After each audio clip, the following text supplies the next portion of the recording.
Sometimes the Bible uses numbers in different ways. Not that the Bible doesn't mean what it says, but that it means something more than simply what you read on the surface. And I think the number 8 is a great example of this. The number 8 is a number that keeps popping up in the Bible time and time again, and it means more than what it looks like on the surface.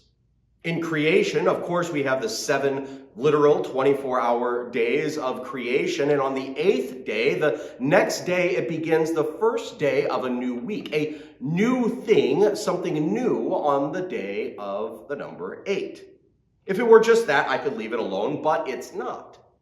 On the days of Noah and the ark, there were 8 people in the ark, and through Noah, after the flood, God brings forth and repopulates and recreates and renews and resurrects life upon the earth.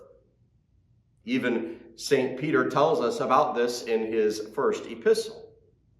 And it keeps going on. And the 8th day, God tells Abraham to circumcise his children, to enter into that new relationship in a new life with God.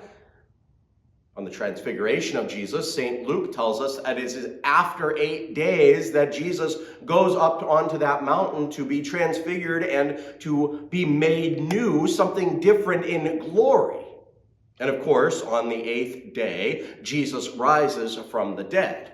It is the day after the Sabbath rest, after that 7th day, that the new day is the day that Jesus rises from the dead. The 8 days, that number 8 is the number in the Bible of resurrection. And so we see it and we use it in the church. You might see, if you take a good close look at your baptismal font, many of them are 8-sided. Because there in baptism, we are raised from the death of our sin to new life, and we have the same hope as the resurrection of Christ. Now, of course, this is not a comprehensive list of resurrection or of the number 8 in the Bible, but take a look. Next time you read it, next time you're going through it, if you see or hear the number 8, think, does this connect to the resurrection?